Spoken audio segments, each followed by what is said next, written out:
ইসলাম ইসলাম যদি ক্ষমতায় আসে, আল্লাহ যেন এনে দেন, জোরে কোন আমিন।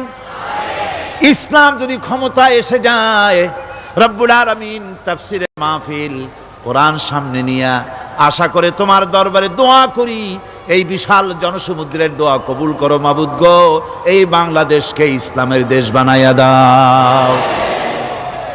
দেশটা যদি ইসলামের হয়ে যায়, আইন যদি আল্লাহর হয়, শাসন যদি সৎ লোকেরা করে, রব্বুল আলামিন কোরআন শরীফে বলেন, তাহলে তারা 4টা কাজ করবে। আল্লাযীনা মাক্কান্নাহুম ফিল আরদ আকামুস সালাতা ওয়া আতাউজ যাকাত ওয়া আমারু বিল মা'রুফি ওয়া নাহাউ আনিল মুনকার। মুমিনেরা ক্ষমতায় এসে প্রথম যে কাজটা করবে, প্রথমে ক্ষমতায় এসেই নামাজ বাধ্যতামূলক করবে। প্রথম কি? ওয়াজ নসিহতে অনুরোধ করা হবে না, বাবাজিরা আল্লাহর রাস্তায় নামাজটা পড়ে না। রেডিও এবং টেলিভিশনের মাধ্যমে রাষ্ট্রপ্রধান অর্ডার করে দিবেন, যারা আকেল বালিগ সকলের জন্য নামাজ বাধ্যতামূলক, নামাজ পড়তেই হবে, এটা অর্ডার। বেলা যখন 1টা বেজে যাবে, বেলা যখন 1টা বাজবে, সমস্ত মসজিদে আজান শুরু হয়ে যাবে। আজানের সাথে সাথে অফিস, আদালত, কল কারখানা, ক্ষেত খামার, শিক্ষাঙ্গন সব ডেডলক হয়ে যাবে। আধা ঘন্টার জন্য বন্ধ হয়ে যাবে। যারা মুসলমান অফিসে, কলেজে, ইউনিভার্সিটিতে, সর্বত্র তারা নামাজের জন্য প্রস্তুতি নেবেন। আধা ঘন্টার ভিতরে নামাজ আর খানা সেরে আবার কলেজ চলবে, বিশ্ববিদ্যালয় চলবে, কল চলবে, কারখানা চলবে, ক্যান্টনমেন্ট চলবে, সেক্রেটারিয়েট চলবে, সব আপন গতিতে চলতে থাকবে। আল্লাহর রহমত, বরকত আকাশ ফেরে নাজিল হয়ে যাবে। আর এই অর্ডার যে দেওয়া হবে, নামাজ পড়বেন সেখানে। থানায় যখন আজান হবে, থানায় আজান হয়ে গেছে, থানার স্টাফ, পুলিশ যারা আছে, জামাতে খাড়া হয়ে যাবে, ইমামতি করবেন ওসি সাহেব।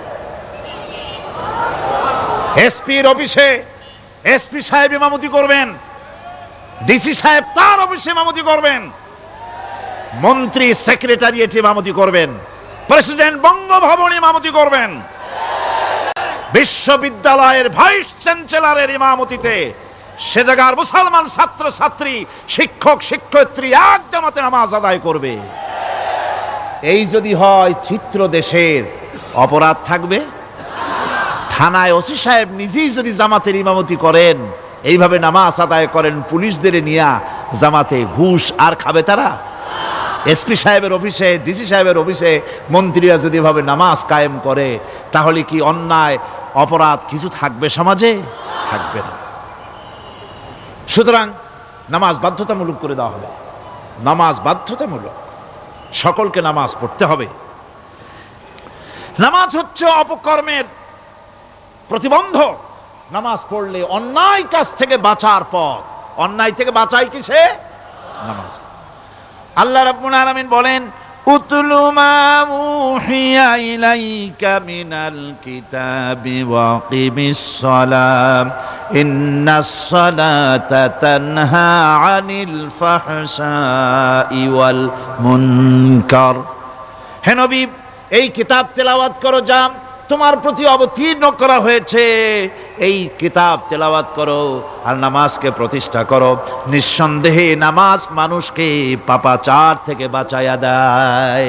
অশ্লীলতা, পাপাচার থেকে মানুষকে বাঁচায় কে? জোরে চিল্লায় কোন কে? নামাজ। এই নামাজ মানুষকে অন্যায় কাজ থেকে বাঁচায় দেয়। নামাজ যে মানুষকে অন্যায় কাজ থেকে বাঁচায়, কেমনে বাঁচায়? আমরা যে নামাজ পড়ি, এই নামাজে তো আমাদেরকে অন্যায় কাজ থেকে বাঁচাইতে পারে না। নামাজি বহুত মানুষ আছে অন্যায় করে, করে কিনা কোন? না করে না? করে। নামাজি অথচ অন্যায় করে। আর আল্লাহ বলছেন নামাজিকে, নামাজ তাকে অশ্লীলতা থেকে ফিরায়। তাহলে কথা কারটা ঠিক? আল্লাহরটা। জোরে বলেন, কারটা ঠিক? অবশ্যই আমার আল্লাহর কথা হক। আমি ভুল করতেছি, আমি যেন কোথাও ভুল করতেছি, সামথিং ইজ রং, কোথাও যেন আমরা ভুল করে বসতেছি। সেই ভুলটা কি আমরা আবিষ্কার করতে চেষ্টা করবো ইনশাআল্লাহ। প্রথম যে কথাটা সেটা হচ্ছে এই যে আমরা যা নামাজে পড়ি আমরা তা বুঝি না। কথা ঠিক কিনা? আমি যদি এখন প্রশ্ন করি সামি আল্লাহু লিমান হামিদা অর্থ কি কোন, ফার্স্ট ডিভিশনে কয়েকটা লেটার নিয়ে ফেল করবেন এরকম লোক আছেন না নাই? সুবহান রাব্বিয়াল আলা অর্থ কি জানি না, সুবহান রাব্বিয়াল আযীমের অর্থ কি জানি না, দোয়া কুনুত অর্থ কি জানি না, তাশাহুদ অর্থ কি জানি না, সূরা ফাতিহার অর্থ কি জানি না, এমন কি উজুর মধ্যে কয়টা ফরজ তাও অনেকের জানা নাই। কথা কি বেশি বললাম না ঠিক বলছি? একজনে জিজ্ঞেস করলো, মিয়া উজুতে কয় ফরজ? কয় হুজুর কি মনে করেন এটা বুঝি জানি না, এটা তো সাধারণ ব্যাপার, বলেন না কয় ফরজ? কয় উজুতে তো 17 ফরজ। কি কি? কয় হাত ধোয়া, পাও ধোয়া, মুখ ধোয়া, নাক ধোয়া, চোখ ধোয়া, জিহ্বা ধোয়া, মাথা ধোয়া। বলতে বলতে গুনে দেখা গেল প্রায় 19টার মতো বলছে। বলা হলো, মিয়া বললেন আপনি উজুতে ফরজ 17টা, কইলেন আপনি 19টা। কয় হুজুর জানি আরো, বলি না আপনাদের ভয়তে। উজু জানে না, নামাজ জানে না, তাকে এই নামাজ কেমনে ফিরাবে অন্যায় কাজ থেকে? কথা বুঝতে পেরেছেন? নামাজে আল্লাহু আকবার বললাম, এরপরে সানা পড়লাম, তারপরে সূরা ফাতিহা পড়লাম। সূরা ফাতিহার ভেতরে যে সমস্ত কথাগুলি বললাম সেই কথাগুলি বুঝি না, কি বলেছি তাও জানি না। এরপরে সুবহান রাব্বিয়াল আলা বলেছি, সুবহান রাব্বিয়াল আযীম বলেছি, সামি আল্লাহু লিমান হামিদা বলেছি, অর্থ কি জানি না। আল্লাহ তা শুনতে পান, যে ব্যক্তি আল্লাহর প্রশংসা করেন তিনি তা শুনতে পান। নামাজের মধ্যে আইডিয়া দেওয়া হচ্ছে, তুমি যে আল্লাহর জন্য নামাজ পড়তেছো, প্রশংসা করতেছো, এটা এমন নয় যে আল্লাহ পাক দেখছেন না বা শুনতেছেন না।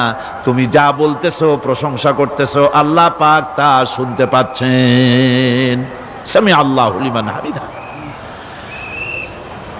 সুবহান রাব্বিয়াল আলা, আমি মহান সর্বশ্রেষ্ঠ আল্লাহ রাব্বুল আলামিনের পবিত্রতা ঘোষণা করছি, আমি তার প্রশংসা করছি। সূরা ফাতিহার কি আমরা বলি আপনারা ব্যাখ্যা দেখে বুঝে নিয়েন, সেগুলি আমি এখানে বলে বাকি কথা সব শেষ করতে পারবো না। নামাজে কি পড়েন সেটা যদি জানতেন অবশ্যই আল্লাহ রাব্বুল আলামিনের কথা কার্যকরী হয়ে যেত। ইন্নাস সালাতা তানহা আনিল ফাহশাই ওয়াল মুনকার, নামাজ মানুষকে পাপের কাজ, অশ্লীলতা থেকে ফিরাতে পারে। আল্লাহ ইন্না বসায়ছেন, নিশ্চয়ই, বেশক, অবশ্যই নামাজ পাপ থেকে ফিরাবে। কিন্তু কেমনে ফিরাবে নামাজ তো বুঝি না, নামাজ তো বুঝি না। খালি সেজদা দেয় জনমের মতো, আর সেজদা কি? নামাজে যদি দেখে ইমাম দেরি করতেছে, আত্তাহিয়াত পড়তে দেরি হয়ে যাচ্ছে,